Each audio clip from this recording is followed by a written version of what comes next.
जय माता दी। आज हम क्लास 10th की बुक फुटप्रिंट्स विदाउट फीट का एक और चैप्टर डिस्कस करने जा रहे हैं जिसका नाम है द मिडनाइट विजिटर। मतलब वो विजिटर जो मिडनाइट में आता है। मिडनाइट विजिटर आप समझ ही रहे होंगे, बाय रॉबर्ट ऑथर। इस स्टोरी की हम बात करें, बहुत ही ब्यूटीफुल सी स्टोरी है जिसके कैरेक्टर जो हैं वो आप देख सकते हैं। एक ऑसिबल है, फॉलर है और मैक्स है।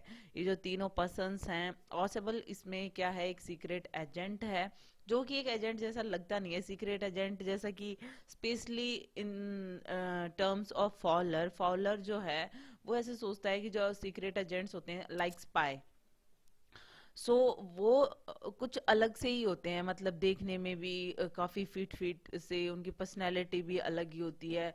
और लेकिन यहाँ पे ऑसिबल बिल्कुल भी ऐसा नहीं है, बट वो वैसे बहुत इंटेलिजेंट है।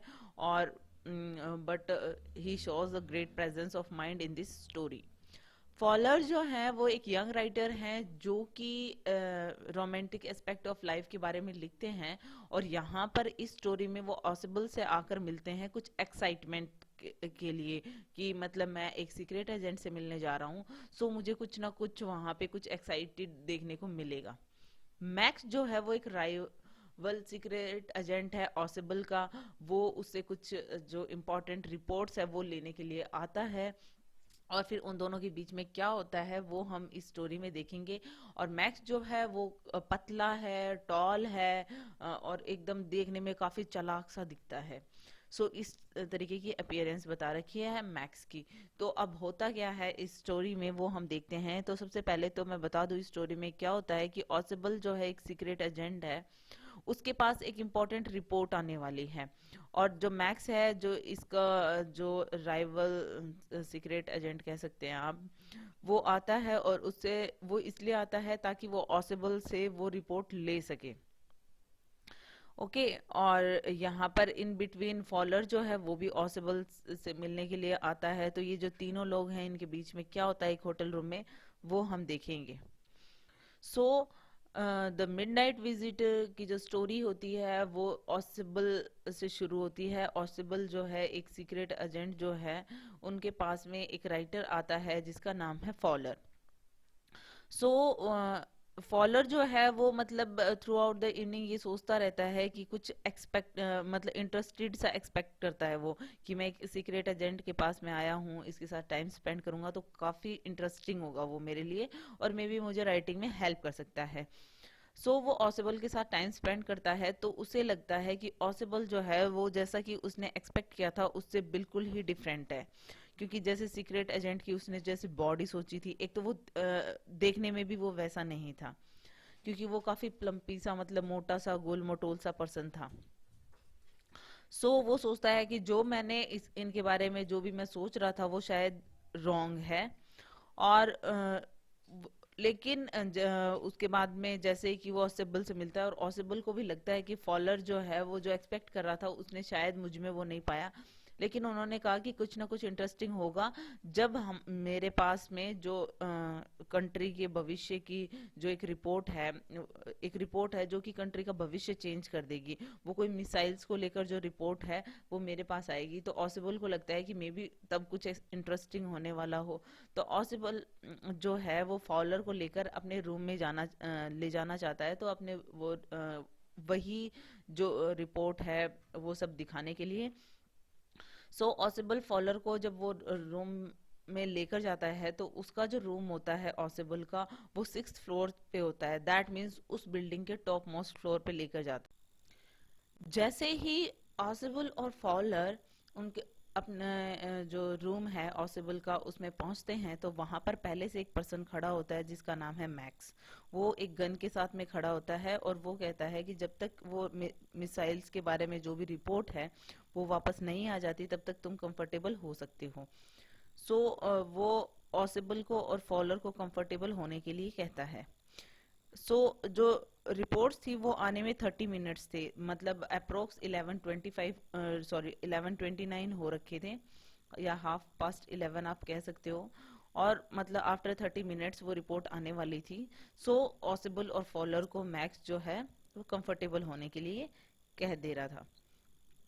सो जैसे ही इनके बीच में जो बातचीत है वो शुरू होती है, और इसके बीच में जैसे ये सारी कन्वर्जेशन उनके बीच में चल रही होती है, वो उसी टाइम पे ऑसिबल जो है वो ये एक स्टोरी ये भी बताता है कि वो किस तरीके से एक जो लास्ट टाइम है एक बालकनी से कोई पर्सन उनके रूम में एंटर कर गया था, और ये भी सेकंड टाइम हो रहा है। मतलब ये हो क्या रहा है, तो मैं मैनेजमेंट से बात करूंगा।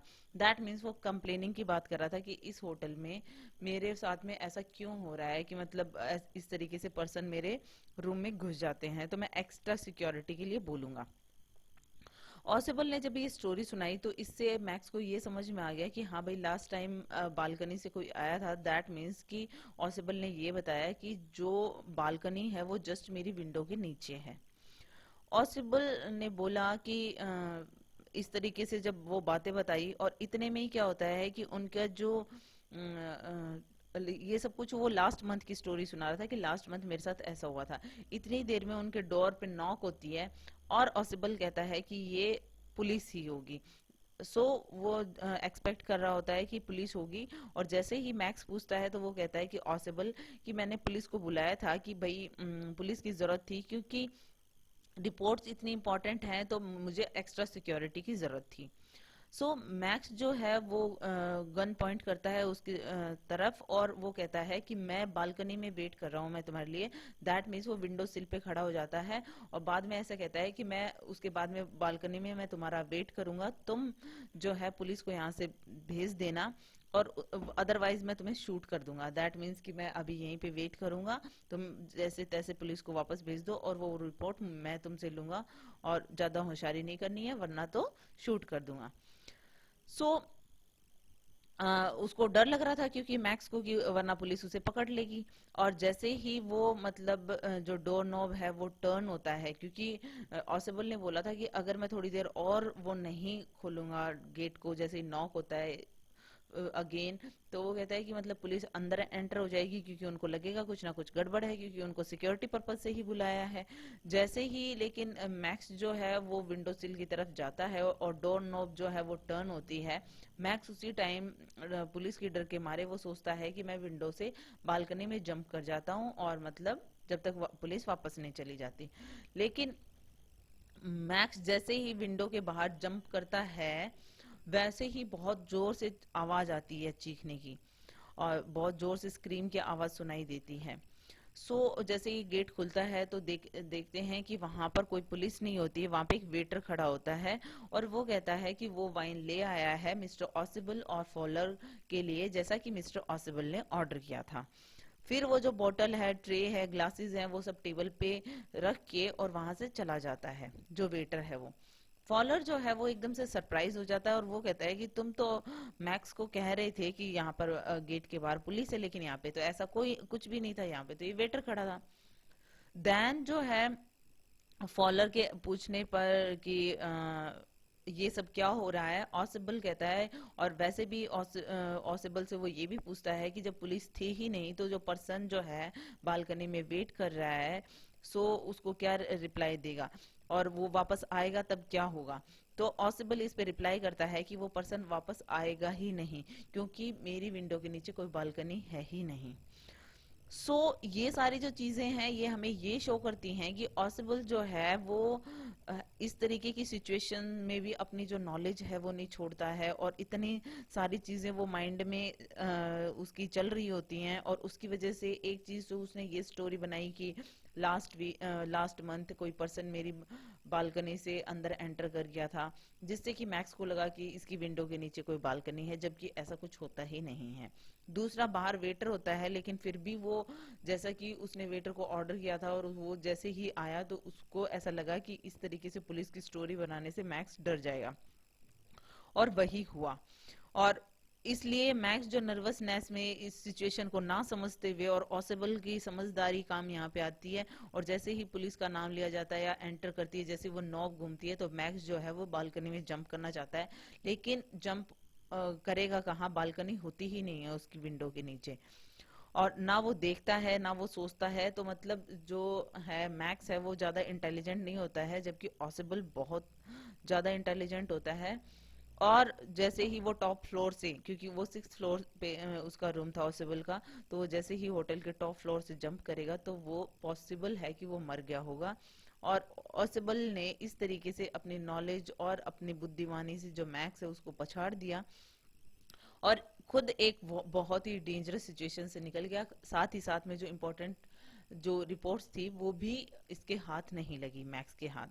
तो इस स्टोरी में हमें क्या समझ में आता है, जो थीम होती है वो यही है कि above all the things knowledge is more effective. क्योंकि यहाँ पे अगर हम देखें, सो जैसा कि हमें ये पिक्चर में देख सकते हैं कि जो ऑसिबल है, जो मतलब जो काफी प्लम्पी सा जो बैठा हुआ है, क्योंकि जैसा कि मैक्स ने उसे काफी रिलैक्स करने के लिए बोला था फॉलर और उसको, तो जो ऑसिबल था वो बैठ गया था।